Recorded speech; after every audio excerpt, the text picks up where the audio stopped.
Aloha! Welcome to another episode of Think Tech Hawaii's Education Movers, Shakers, and Reformers.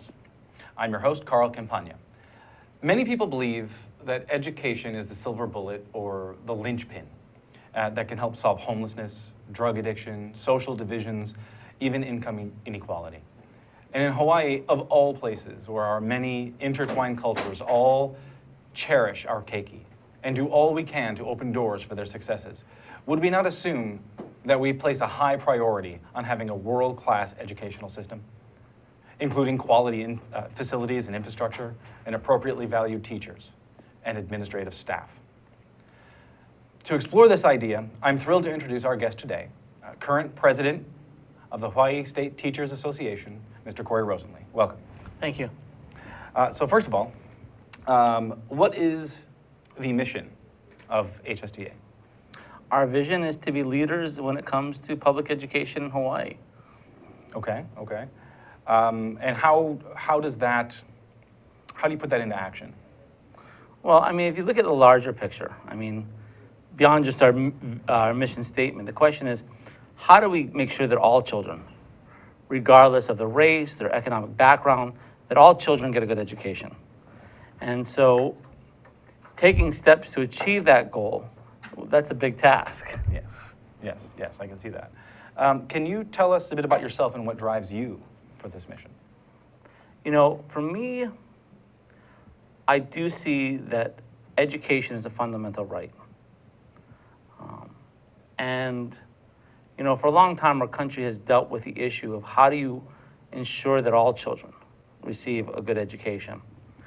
You know, with the Brown v. Board of Education case in 1954, we believe that we had achieved equality when it comes to education. And sadly enough, the United States has the best education system if you're wealthy. But if you're not, you still, and we're talking 2015, still have a segregated and unequal education system. So you think that there is and perhaps there are some examples that we can find that demonstrate how income inequality in itself, or the wealthier, more affluent districts versus the lower income districts, that there's an educational difference in how the students are learning? You know, in many industrialized countries, all schools get the same amount of money, and they're well funded. In the United States, it's done by property tax. So a good example is in Philadelphia. You have Philadelphia schools, which are made up of 80% minorities, African American, Hispanic. Right next door is Lower Merion, 80% white. They spend twice as much on these Lower Merion students, these white students, than we do on these minority students. And somehow, because it's not 100%, we're still okay in this country with that type of segregation. And there is no difference in Hawaii. We think that, well, all of our schools are equally funded. They're equally underfunded. And make no doubt, the system in Hawaii was designed to be unequal. And what amazes me is not that it happened 100 years ago that we had this system, is that we still have it today. Designed to be unequal. How do you mean? So 100 years ago, Big Five control Hawaii. And we're looking at our public schools are in their infancy, and we're trying to figure out how do we fund our public schools. The Big Five did not want to use their money to educate the workers, the children of their workers. In fact, they knew that if those children got a good education, they would demand better wages. So there was one plantation manager that said, if you educate them beyond the 6th grade, they'll become a menace. They knew that if they were educated, they would demand better wages, they could leave the plantation, that would cost them money. So what they purposely did was, we're the only state that does not use property taxes in some ways to fund their schools. Only state. And so all the funding comes from the general fund. Okay. And so we actually have the lowest percentage of our taxation that goes to our public schools. And at the same time they did this, to make sure that the plantation workers' children did not get a good education. They purposely did this. They set up some of the best private schools in the world in order to ensure that their children would not do this. And even today in Hawaii, we have the highest rate of private school attendance. In the Honolulu district, is something like 37% of people send their kids to private schools. And I always ask this question, we're going around and we're asking for funding and air conditioning and better facilities. I want to know if tomorrow we said, and Finland did this. Finland said no private schools. Every child goes to a public school.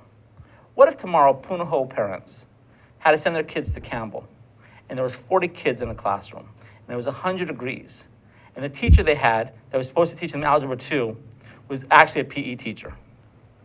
Do you think we would still be having this conversation in Hawaii of whether we need to better fund our schools? I think not. Of course, we wouldn't. And the problem is that in itself is funding of our schools is today's segregation. So it's an antiquated system that has never been updated for any modern times or any through the legislature or any other means. No, because whether it's when you take away the political class and wall them off in different schools, they're just not aware of the situation, even if they can believe that. They're good-hearted, they believe in public education. You just don't feel that anger when it's your child inside that classroom and you're thinking, we need to change this. And changing a taxation system 100 years later is extremely difficult. Well, I know my daughter goes to my elementary public school. It's one of the better. Many years it has been considered a blue ribbon, or it's close to a blue ribbon school. Would it be possible, and for one thing, I'm one of those parents that shows up and says, by the way, how about a little more of this? How about a little more of that? What are we doing with our classroom? What is needed? When it was hot, when it was 100 degrees in the classroom, I showed up and said, hey, can I give you an air conditioner? And the answer I was given was, well, no, because our infrastructure can't support that. Our electrical service is not enough to be able to handle even one AC unit. So I'm like, well, okay, then we have to do something because this is clearly unacceptable. So, okay. That's, in general, your assessment of the educational system. Is there perhaps more you would like to add, another point within the system you'd like to add? Or one of my next questions is, I know you have a bill that you're getting introduced. So what can be done from your perspective, and what are you trying to do? Well, so one part is funding. So across the United States, we have this inequality, whether it's counties right next to each other or the public-private that we have in Hawaii. So there's this constant need to find a way to solve the problem without solving the problem. And the current manifestation that's going on in the current United States right now is blame the teacher. If you have a school and they're not doing well, the problem is the teachers. And what we need to do is the teachers just don't care enough. So what we need to do, and this is what happened, is we're going to create a test and we'll test the students. And if the kids don't do well on the test, we're going to blame the school, we'll close down the schools, we'll fire the teachers, we'll fire the principal, and that's going to make it better. And what tests show more than anything else is the socioeconomic status of a neighborhood. Agreed. They're directly highly correlated. So this testing thing that we've got this craze on, believe it or not, is perpetuating the segregation. Because what's going to occur is this, and this happens here in Hawaii. Say you have a school on the Leeward Coast, not a Kuli, and they're not getting the highest test scores. So they say to the teachers, you're not working hard enough. Okay? You need to work harder, you get better test scores on this one. And they try their best, and again, for all sorts of reasons, they don't get the scores that they need to do. Then they say to the teachers, well, now your pay is going to be tied to an evaluation on this one. You're going to lose out on pay, and the teacher's going to go, you know what? I don't need this. I've got experience. I can go to teach in a more affluent neighborhood. That draws away the teachers from those high poverty areas. And so what's occurring right now is that if you live in a high poverty area, you're more likely to have an inexperienced teacher. You're likely to have a teacher teaching out of subject. And your curriculum, instead of it being a whole child curriculum with art and music and everything else, becomes only about the tested subject because everything's about the test. So because we do that, these kids are more likely to drop out of school. And so we just perpetuate the problem. So on one side we have the funding, and the other thing is, instead of dealing with the funding issue, we've come along with this whole test craze. Yeah, well, within there is, what I heard you say and what I've heard a lot of people talk about is accountability. Where is the accountability? And then responsibility.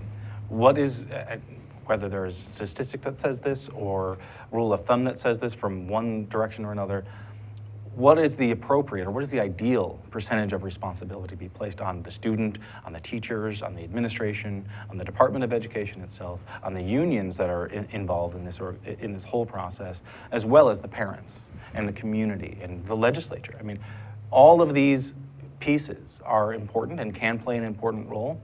So where really should the responsibility lie, and in what percentages, and then what accountability is in place, and where is it misplaced? I hate that word accountability because it's misused so wrong. So if you had a company and you were looking at this other company was making tons of money doing the same thing you are, you'd want to copy it. And so we look at different models. You can look at Finland, we can look at the private schools, and even our college system, best college system. And ask yourself in this one, okay, if these tests that we're taking are so great, the private schools should be using them too, but they're not. If we need these teacher evaluations, they don't use it for the private schools. In Finland, they laugh at what we're doing because they know this is not good for kids. Sometimes what you want to do, and even a professor, can you imagine if a professor had to be based on the test? What we do in each of those occasions is the same thing. First of all, we make sure you put a good teacher in front of the classroom. In Finland, 9 out of 10 people that apply for their teacher colleges get rejected. And so they have a low 1% to 2% turnover rate. They basically keep their teachers, they keep them in the system. If you go to our private schools and they have an opening, you have a flood of teachers apply. Same thing happens with the college system in America. If there's an opening for a professor, okay, a lot of people apply. So they put a good person in the classroom. Then they give them the environment in order to do their job well, whether it's low class sizes or air conditioning, a nice facility. And the last part is you put good people in and you let them do their job. To try to say that all students have to finish this one test, and that's how we're going to measure where everyone is. All kids are very different. And to try to mold them into one shape, to say this is the only shape that's going to be successful, is the reason why we're doing it wrong. And the sad part is, I don't know how they get this. And the kids have this rich, diverse curriculum, full of the arts, full of challenging creative thinking. And the teachers are allowed to come up with their own type of assessments. And what we're saying is, Puno doesn't have a problem of getting its kids to college. Now, it's not the same for our public schools. You're not having the same type of students always coming into it. But if we know this is the type of learning that works well in other countries, the best education system in the world, best schools in Hawaii, why not do that for our public school students as well? Well, that sounds good. So there are obstacles, clearly, in the way. Yeah.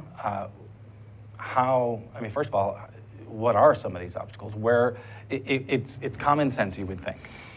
It's common sense to say, well, we want to make sure that our children have the best education, have the best opportunities. And we see that some schools are doing well and other schools are not doing well. Can we define? We have the ability to define a blue ribbon school, and it's based on a number of criteria. Can we not say, you know what, that's going to be the standard now? No. Why? Because it depends on your principals, it depends on your teachers, it depends on your curriculum. There is not one system that works. In fact, you've got to figure out what in your community works. What worked very well in Pearl City may not work in Waianae. It depends on very much, our students come from all sorts of diverse backgrounds. Instead of to homogenize that, we should celebrate our diversity and find different ways of reaching kids that applies to them as well. There have been, I have read through and I know that, and even I see in my children, they learn in different ways. Mm-hmm. My son is able to memorize things almost as if he's got a photographic memory. It's extraordinary. And he loves that too, utilizes that to his benefit. My daughter learns differently. She doesn't learn by reading something and thinking about it, then knowing how to answer it. She's much more hands-on. She's much more creative and artsy in her approach to learning and her approach to doing. And so two separate children coming from the same parents and they have a different approach to how they learn. So when you put them through one program, however you define that, the private schools talk about shaping their curriculum a bit, customizing it a bit for each child, each individual child as they go through. We can give them opportunities to grow and learn in different ways that suits them a bit more. Obviously, we're not doing that in a public setting. And is it because, is it a Department of Education? Is it a U.S. Department of Education? Is it a state Department of Education? Is it a funding? Is it a combination thereof? It is a combination thereof. I mean, last month, Congress passed the Every Student Succeeds Act. And that's trying to push more responsibility onto the states. You no longer have to follow this one test model. We can come up with our own state assessment. And assessment used broadly doesn't have to necessarily mean a test. Whatever is a portfolio system. You know, instead of having to memorize a question about science, what if you had to do a science project or show your artwork or, you know, having to write the essay? So we show broad things rather than just being one test. So that the Congress decided that allows it to come back to the states. And they said, we no longer have to do teacher evaluations. It's now up to the state. So it's going to be very interesting on that level to try to get that freedom. So it's up to our state. So, It's up to our state. And is that something that's being looked at and considered in this legislature? Yes, In this it's part of our session? package. It's part So of our package, one okay. of the things we're asking for is, one, to stop tying test scores to teacher evaluations. Second, as best as we can within the confines of ESSA, to stop punishing schools for it. Because I want to try to give an example of what a teacher shared with me on the Big Island. Something I've experienced firsthand too. Say you have a child, and this child goes to elementary school. What happens is, because they only really test two subjects, reading and math, they would teach math in the morning, reading in the afternoon, and that's it. So kids will get up to the high school level, have never learned sciences or social studies.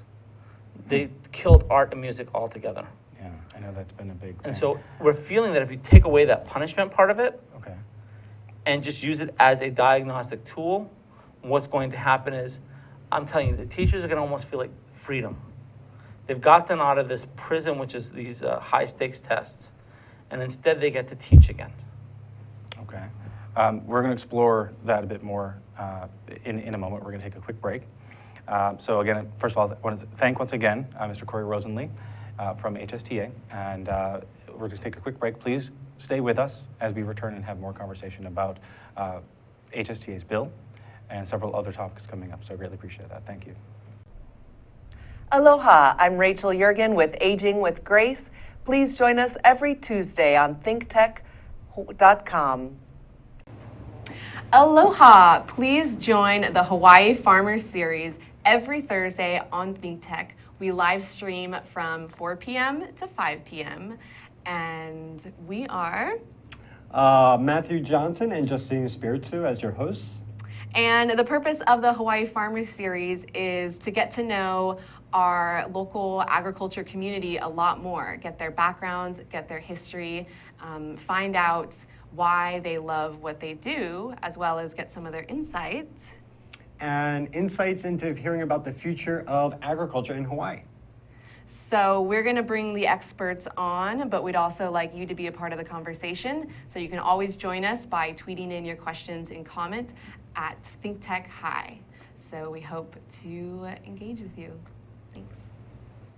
Aloha and welcome back to Education Movers, Shakers, and Reformers. Once again, we have Mr. Corey Rosenlee as our guest, and I'm Carl Campagna, your host. So we were beginning to have a conversation about some of the changes, some of the challenges and obstacles and how to overcome them. I know you had mentioned you've got a bill that you're trying to advance, that you're bringing to the legislature to try to address some of these issues. And when we were off air, you were mentioning 10 points. Can we summarize the 10 points and then we can talk a bit about those? Basically, there are three areas. One is teaching to the whole child, fully funding our schools, and equity. And that's basically the way we're trying to, with 10 points, deal with the education in Hawaii. Okay, okay.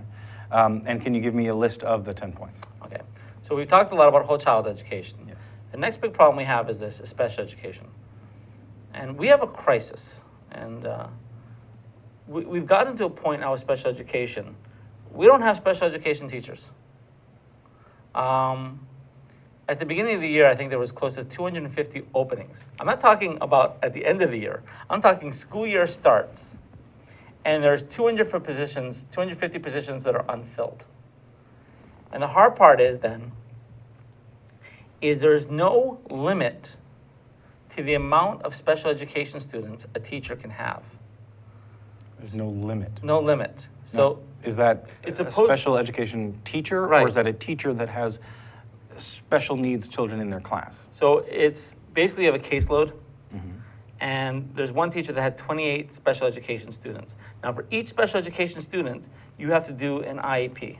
Yes. Okay, these are federal mandates you have to do. This is a lot of paperwork for each child. But what's happening is that because we can't find special education teachers, they're putting substitutes into the special education lines.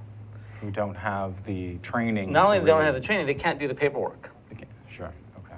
So what's happening is all this paperwork's being put on our special education teachers. And they're saying, this is too much. I don't have time to do all this. So they say, you know what, I'm leaving, which just perpetuates the problem. Sure. So what we're trying to do is this. We have 3 proposals for this.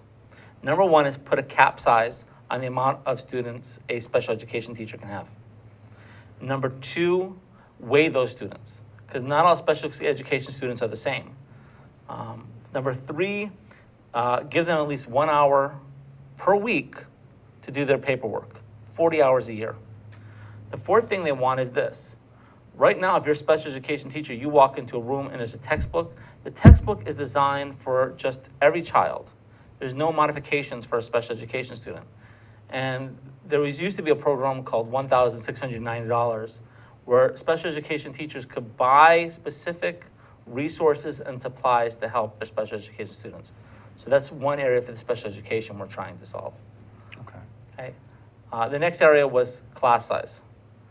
Again, there's no cap in Hawaii of how big your classes can be. This is whether it's special education or otherwise. Otherwise.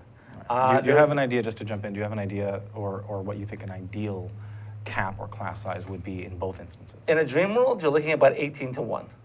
18 to 1 that's for a regular classroom? a regular classroom. What about special ed? Oh, even less than that, okay?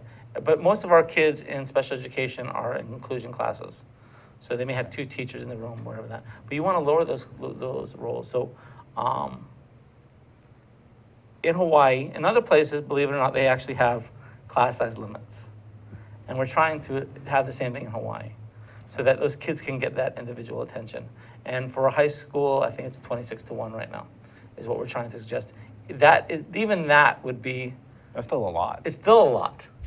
But that is at least for the first time creating a size. Right now you have classrooms that get up to 51 students in them. Right. I know that there's conversation and articles written recently about building a new building out at Campbell High. Yeah. And yes, the cost is one of the issues that people have concern with. But then the greater question is, okay, well, how many students are going to fit in this? How many students do you currently have in your classroom? And how is this one building going to help this? And a lot of people believe that maybe what we need is a whole new campus.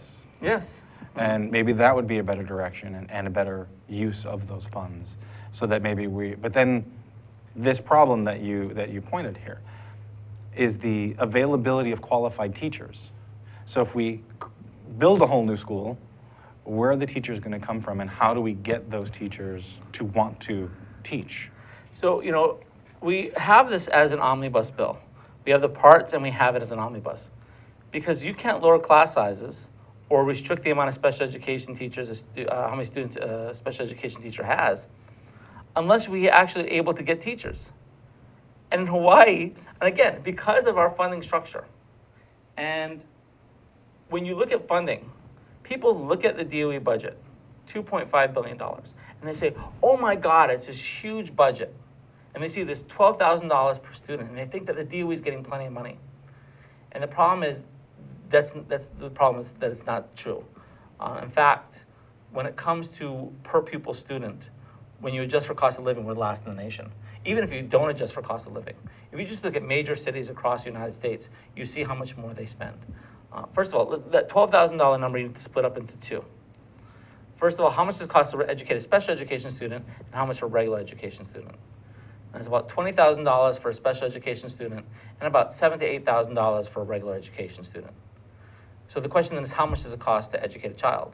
Our private schools for a regular education student spend $15,000 to $28,000. Yeah. So before, when I talked about funding is today's inequality, we're telling our public school students that they're only worth half as much or a third as much. Right. And that's not just private to public.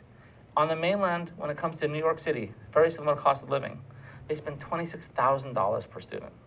Detroit, which is basically having a teacher strike right now, a teacher sick out, they spend $6,000 more per student in Detroit.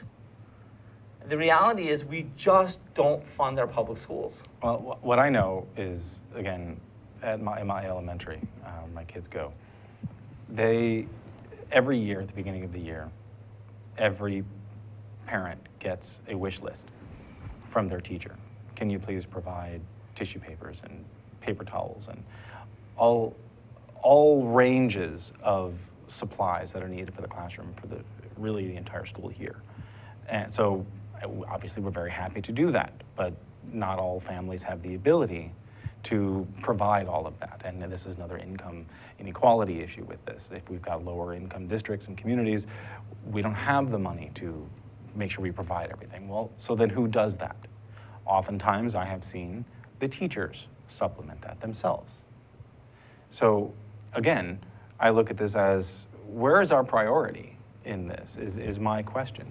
And why is there not more of a priority to make sure that each of these children are given the equal opportunity to succeed at that highest level? And I ask this question a lot. How bad does it have to get before Hawaii does something on education? Does it have to be that we no longer can find teachers? We're already there. We have about 400 teachers graduate from our schools, and we have 1,200 openings. We're the highest, if not the highest, teacher turnover in the nation. Half of our new teachers are emergency hires. We cannot find teachers. On Maui this year, they had so many substitutes filling in for regular education teachers that they couldn't find substitutes.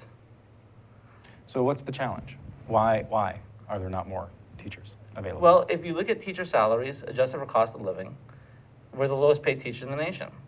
And people say that's the price of paradise, but that's, again, not the case. Well, who's paying that price? Okay. Our kids are paying that Our price. kids are paying the price, but these are also kids of probably the lower socioeconomic areas in Hawaii. And it's not the wealthier children that are being affected by this. You know, I know from my own experiences, my own daughter's had times where she had substitutes teaching her because they couldn't find a teacher. Yeah. And I'm angry, but how many parents know if there is an adult in front of that room, whether it's a substitute, whether it's someone that's out of license, whether it's emergency hire? So the idea is we've almost accepted that some children will get a good education, and other children, as long as there's a building and there's adults in there, that's an education. And that's just not the way it should be. And that's not what other countries do, okay? Right, right. This is a Hawaii problem in many ways. It's a Hawaii problem. It's a socioeconomic problem that exists in Hawaii, other places as well, Yeah. but certainly there. So, okay, so you have your bill, omnibus bill, and then a few other pieces that are trying to address all of this. Mm-hmm. That's what makes it an omnibus bill, all of this. What are the obstacles and challenges that you see at the moment? It's hard raising taxes for anything. And part of the problem, again, is this. In other school districts, there's an education budget dedicated towards education. So when we're fighting for stuff, it's going to be literally, okay, do we fund our schools, or do we fund the homeless, or we fund kapuna? You know, all of these healthcare, all these other things are fighting with education. And sometimes it's so difficult to fund any of those things that we just throw up our hands in the air and say we won't fund any. Yeah. And so, you know, it's like trying to fix the train while it's on the tracks going 100 miles per hour. You know, it would have been a lot easier 100 years ago to solve the problem. So the question is, how do we fund our schools properly? And that is a huge question. No one wants to raise higher taxes. But the sad part is this, it's so short-sighted. When you don't fund your schools, you have kids, every year that a child stays in school, the more earnings they have. The more earnings they have, the more they provide taxes to the system, lower social costs. So we're very short-sighted when we don't fund education, we don't fund children. Yeah, agreed. I want to get into that more and dig a little more deeper in that, but we need to take another break. So again, we have our guest, Mr. Corey Rosenlee from Hawaii State Teachers Association, and I am Carl Campagna, your host. Please stay with us, and we'll come back in one short minute. Aloha, namaskar, and hello. My name is Anu Hittel, and I host the show called Climate Change Beyond Outrage. We go beyond outrage to find solutions to climate problems facing people, nations, and the world. I hope you will join me here every Tuesday at 1 o'clock. We broadcast live from thinktechhawaii.com. Aloha and bye-bye. Aloha, my name is Reg Baker, and I'm the host of Business in Hawaii with Reg Baker. Business in Hawaii is a program that is positive stories about business in Hawaii. We're tired of hearing the negativity and why it's the wrong place to have a business. We talk about the positive reasons for having a business in Hawaii and how to be successful. We broadcast live every Thursday at 2 o'clock. We look forward to seeing you. Aloha. My daily life. Aloha and welcome back to Think Tech Hawaii's Education Movers, Shakers, and Reformers. Again, I'm Carl Campagna, and we have Mr. Corey Rosenlee from Hawaii State Teachers Association. We're having a good conversation about some of the challenges with our educational system here in Hawaii and some ideas as to how we can maybe overcome those obstacles and challenges that we have. We had a conversation last week or the week before about really the collective bargaining conversation. Well, okay, if we want to get teachers more money, if we want to be able to pay them more money, give them more benefits so that we can attract more teachers, first of all, and then quality, higher quality teachers in some cases. Beyond that, what do we have to do? So I want to talk a bit about what that process is and how that works, and so we can understand that better, and then take it from there as far as how we can maybe achieve that and what's needed. So I think you were mentioning to me that, okay, the collective bargaining process is something that you engage in, right? This is thing, you sit down at the table, and with whom do you sit? So on the other side, you're going to have members of the Department of Education, the Board of Education, and representative from the governor's office. And the problem is this. We'll go into negotiations and we'll show the statistics to say, listen, we can't find enough teachers. Our teachers are underpaid. This is not good for our children. And the other side will say, we agree. We agree teachers are underpaid. But you have to realize, as you know, there's only so much in the pool, and that's all we can access. And so basically say, you know, that's our problem. And then we'll go to the legislature, and we'll say to them, look, teachers underpaid. We can't get enough teachers. And they'll say, we agree, except for we don't get involved with collective bargaining.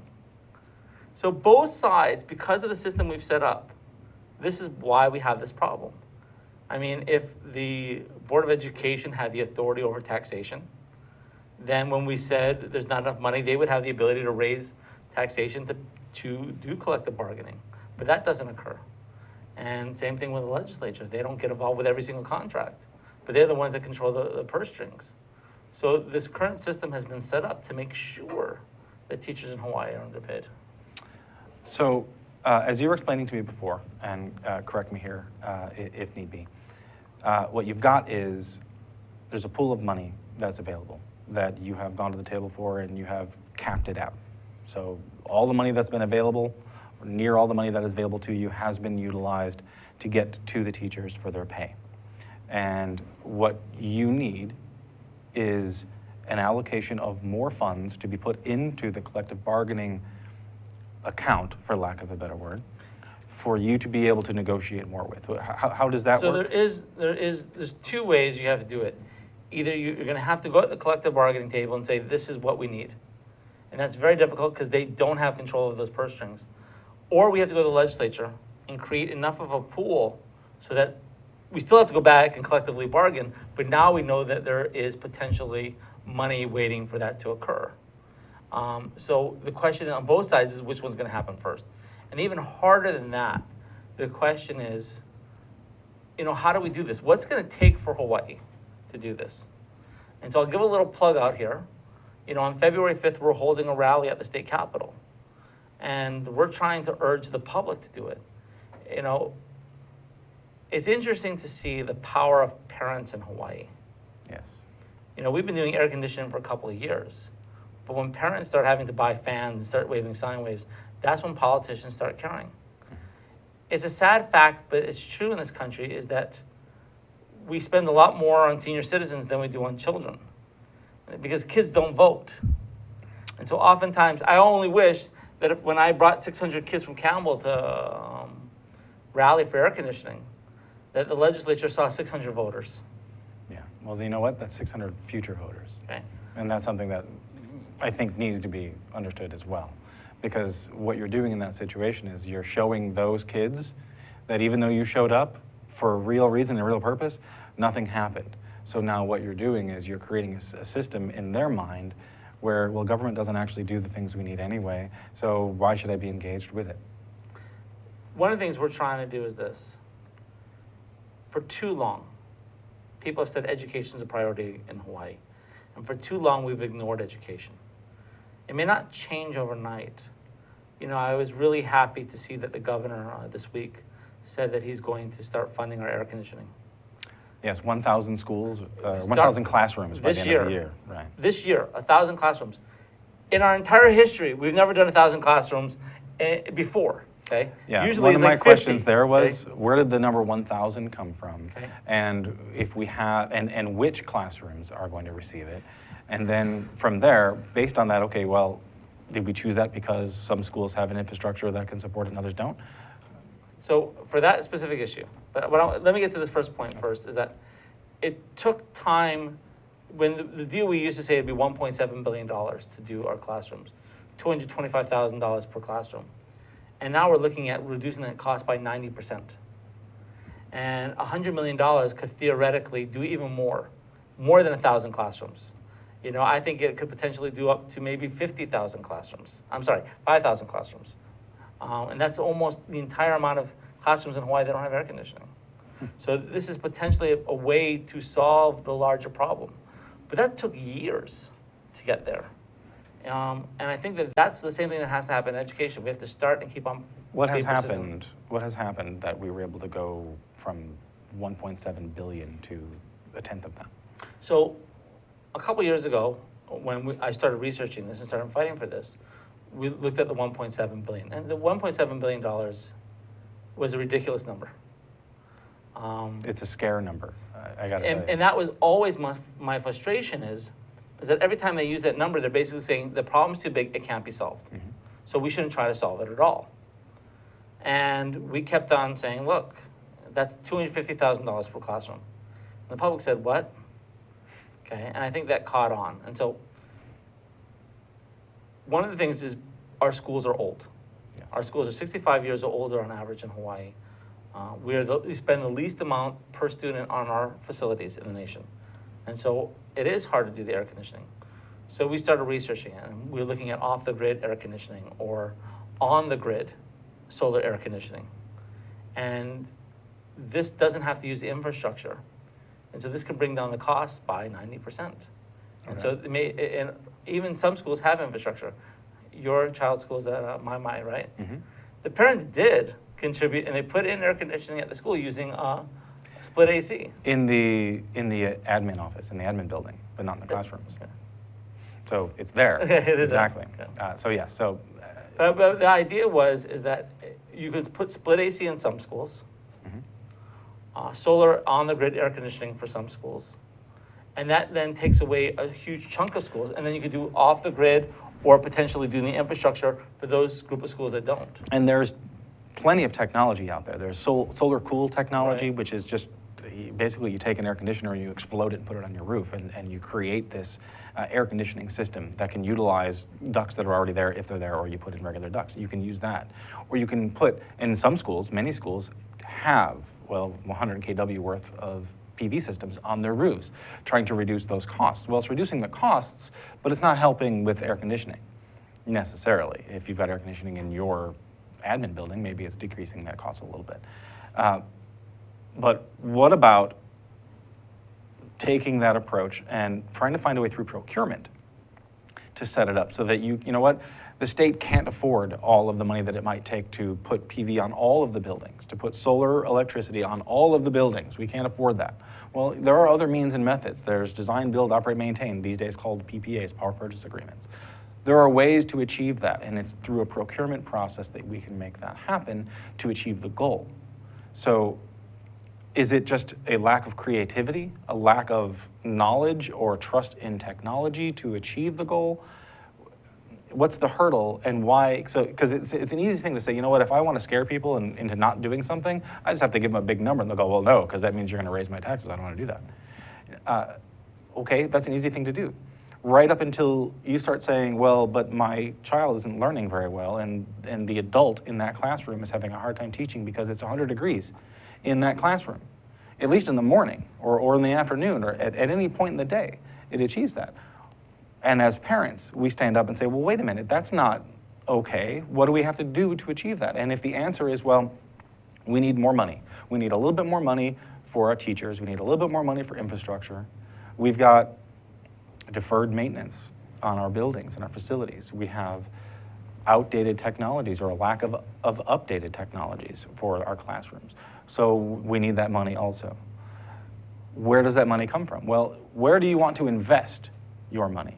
Do you want to invest your money in your children? Okay, how do we do that? And you're saying, well, on one side through property taxes, another side maybe through, well, GET. This is how the state brings in money. The state and the cities and counties bring in money. Well, okay, how much do we have to raise in order to level it across the board? And then, obviously, we're not going to do that in one lump sum, so we'll do it incrementally. But what are we really looking at? Do we really know what it's going to take? Well, so the question again is like, how much does it cost to educate a student? And our lower private schools spend $15,000 per student. Like I said, if we spend about, let's say, $7,000, $8,000. So you're looking at about $7,000 per student. We can't even get there. That'd be over $1 billion. Okay, that's just to get us up to the lowest. Same thing again, even for mainland schools in these districts with high cost of living. The sad part is, we cannot even ask for that. What we're asking for is something to get us to better. And we're also trying to say, look, we're proposing different things where we can do it. Instead of just saying, just give us money, we're saying, look, we want to lower class sizes, we want to improve our facilities, we want to broaden our curriculum. So we're trying to tell the public exactly how this money will be spent. And I think that's key, because as parents, the general public, the community, will show up to that or will make their voice heard in one way or another. So is there an outreach that you're trying to do, an outreach program to get to the families and the parents to try to say, look, we get this, we know this, we want this, what's it going to take, and how do we get there? Well, again, I think that I call it the slow boiling frog, and that we've gotten used to these situations.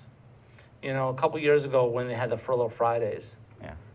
parents got very upset because you took away a day. Yeah. If we wanted to be nasty as a union, what we would say is, number one, you can't go into the classroom unless you have a teacher's license.